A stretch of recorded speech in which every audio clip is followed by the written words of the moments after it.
नमस्कार, आप देख रहे हैं एमपी तक। आपके साथ मैं हूं अमित तिवारी। अहम मुद्दे को आप तक लाता हूं, पूरी खबर आपको बताता हूं, लेकिन उससे पहले बीजेपी के बड़े नेता की बात आज आपको सुनवाता हूं। सुनिए।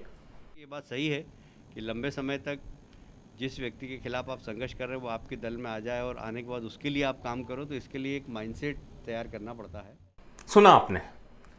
कैलाश विजयवर्गीय बीजेपी के राष्ट्रीय महासचिव हैं। वो खुद कह रहे हैं कि जो लोग कांग्रेस से बीजेपी में आए थे उसको लेकर पार्टी में असंतोष था।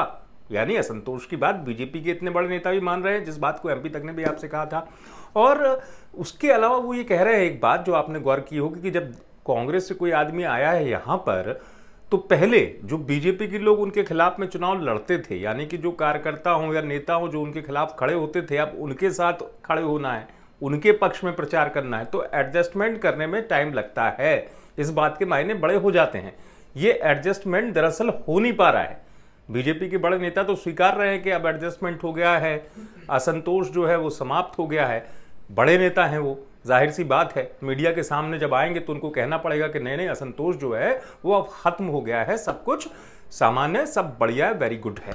लेकिन क्या ये बात, जो बात उन्होंने कही, उस बात को आपने भी सुना है कि जो लोग आते हैं उनके साथ एडजस्ट कर पाना, यानी कि पुरानी जो रंजिश रही है, सियासी रंजिश रही है पुरानी, जो सियासी तौर पर विरोधी रहे हैं, उनको एडजस्ट करना जो कार्यकर्ता है उसके मन से संभव नहीं हो पाता है। टाइम लगता है एडजस्ट करने में। और इस टाइम को ही अगर हम समझें तो ये टाइम जो है उपचुनाव के टाइम पर एडजस्ट करने में ज़्यादा मुसीबत ला रहा है बीजेपी के लिए, क्योंकि यही एडजस्टमेंट कार्यकर्ता झंडे बैनर लेकर जब जा रहा है क्षेत्र में तो नहीं कर पा रहा है, क्योंकि उसकी एक वजह है, चेहरा कोई और है, दल बदल गए हैं लेकिन दिल अभी तक नहीं मिल पा रहे हैं। इस चीज को समझने की जरूरत है कि आखिरकार ये स्थिति धीरे धीरे, हालांकि कुछ इलाकों में, जैसा कि बीजेपी के बड़े नेता कैलाश विजयवर्गीय भी कह रहे थे कि यहां पर कुछ असंतोष समाप्त किया है। मान लिया कि कुछ इलाकों में बीजेपी ने इस मामले में असंतोष पर काबू पा लिया है, लेकिन कार्यकर्ता जो है अभी भी वो तमाम वो सीटें जहां से दिया समर्थक जो लोग आए हैं उन बीजेपी की लिस्ट में, उनका नाम लगभग तय माना जा रहा है। तो जब वो चुनाव लड़ रहे हैं, क्योंकि उनमें से अधिकांश, आपको भी पता है प्रदेश में के लोगों ने जो आए हैं सिंधिया समर्थक, चाहे वो मंत्री हों, चाहे उनके समर्थक जो सीट पर दावेदार हुए 28 सीटों में से 25 पर, तो वो लोग तो अपना प्रचार शुरू कर ही चुके हैं। उनको औपचारिकता का इंतजार है कि कब बीजेपी की लिस्ट में नाम आए। वो नाम आना भी है, सबको पता है, जाहिर सी बात है, सब वो तमाम नेता अपने क्षेत्र में प्रचार कर रहे हैं, वो प्रचार कर रहे हैं। लेकिन वो कार्यकर्ता जिसने बीजेपी को खड़ा किया, वो कार्यकर्ता, इन बड़े नेता के बयान से आप भी समझ पा रहे होंगे, एडजस्टमेंट नहीं कर पा रहा है। वो कार्यकर्ता अपने आप को जोड़ नहीं पा रहा है। ये बात अलग है कि चुनाव लड़ना है, चुनाव लड़ाना है, जिताना है, ये जिम्मेदारी भी बीजेपी कार्यकर्ता को दी गई है। अब वो जिताना है किस तरीके से?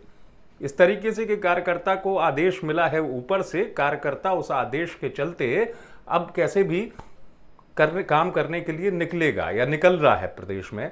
लेकिन क्या वास्तव में कांग्रेस के जो दिग्गज हैं, वो दिग्गज चेहरे जो आए हैं, उनको वाकई में बीजेपी अंदर से, जो बीजेपी के नेता है और खासतौर से बीजेपी का जो आधार रहा है, उसका कार्यकर्ता ही रहा है, वो अपना पा रहा है?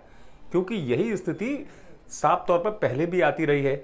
अब जैसी कि टिकट जो है बीजेपी का, उसमें आने में भी जो देरी है, उसमें भी यही वजह है जो लगातार सामने आती है कि जो फीडबैक पहुंचा आला कमान तक, वहां तक फीडबैक पहुंचने में ये बात साफ तौर पर आई कि सिंधिया जी तो आ गए हैं, लेकिन उनके आने के साथ आ गई है पार्टी के सामने ये चुनौती भी, जिसमें अपने कार्यकर्ता को आपको मनाना भी है, अपने कार्यकर्ता को विश्वास दिलाना भी है कि नहीं, बीजेपी में आए नए लोग जो हैं उनके सामने जो पुराने लोग हैं उनका सम्मान जो है वो कायम रहेगा।